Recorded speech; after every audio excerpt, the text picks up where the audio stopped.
in terms of mathematical accuracy, as we were soon to discover, was actually far from the truth. "Oh, well, there's lots of lovely new books to read," said Anne, with a reassuring smile. "I ain't gonna read," said Patience, as she swallowed the last piece of licorice, and then looked up appealingly at her mother. "I want a big shit," she mumbled. I looked in alarm at Mrs. Crapper and then at Anne, who remained surprisingly calm. "I want a big shit," shouted Patience, going red in the face. Mrs. Crapper rummaged in her bag, pulled out a packet of milk chocolate digestive biscuits, and gave one to Patience, who began to lick off the chocolate. "Ah, a biscuit," I said, as realization dawned. Anne gave me a wide-eyed look. "Well, lots to do," she said, as she stood up and set off for her classroom. "And Connie, when you collect her at 3:15, she added, apparently as an afterthought, "we'll have a word about the earrings." I breathed a sigh of relief.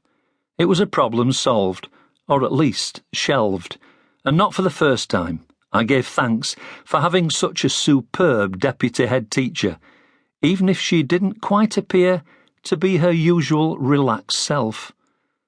As Mrs. Crapper dragged Patience back to the playground, in the distance, up the Morton Road, the church bells of St. Mary's chimed once to indicate the half-hour, and I smiled ruefully. It was exactly 8:30 a.m. on Monday, 6th of September, 1982, and my 6th year as headmaster of Ragley Church of England Primary School in North Yorkshire had begun. I walked into the school office, where Vera Evans, the secretary, was sitting at her immaculately tidy desk, labelling the new attendance and dinner registers, a pair for each of our 4 classes. Vera, a tall, elegant, 60-year-old, stood up and pressed the creases from the skirt of her smart Marks and Spencer's 2-piece light grey business suit. "Good morning, Mr. Sheffield," she said. "I've prepared the registers and—" She gave me a wry smile. "I see you've met the Crappers." I sat down at my desk opposite her and smiled. "Interesting lady," I said. "Just like her mother-in-law, I'm afraid," said Vera. After over 20 years as school secretary, Vera knew every family in the village. "And the little girl is well named. She'd try the patience of a saint," I said. "Through patience, a ruler can be persuaded, and a gentle tongue can break a bone, Mr. Sheffield," recited Vera. Proverbs, chapter 25, verse 15. Vera seemed to have a quote from the Bible for every eventuality. "Oh, well, Vera, let's hope for a better year than the last one." She smiled wistfully and bowed her head.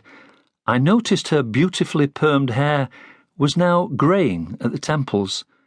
However, while the cool fingers of time had touched this remarkable lady, she showed no sign of losing enthusiasm for the job she loved. "I agree," she said, with feeling. "And how are you, Vera?" I asked. She looked out of the window into the distance. "I'm fine, thank you, Mr. Sheffield," she said reflectively, fully recovered and ready to begin. I smiled as Vera continued to call me Mr. Sheffield. She had always insisted this was the proper manner to address the head teacher. "I just wish Ruby could be here as well," she added, with a hint of sadness. "But she's making good progress, and I'm going to visit her again this evening." Vera had been a regular visitor to York Hospital, and we had heard that Ruby would be home soon, although resuming her duties as caretaker would take more time. "Well, Mrs. Earnshaw seems to have settled in quickly to the temporary caretaker's job," I said, "so we should be fine until Ruby's return." "Yes, although she's had to bring her little girl in with her, I see," added Vera.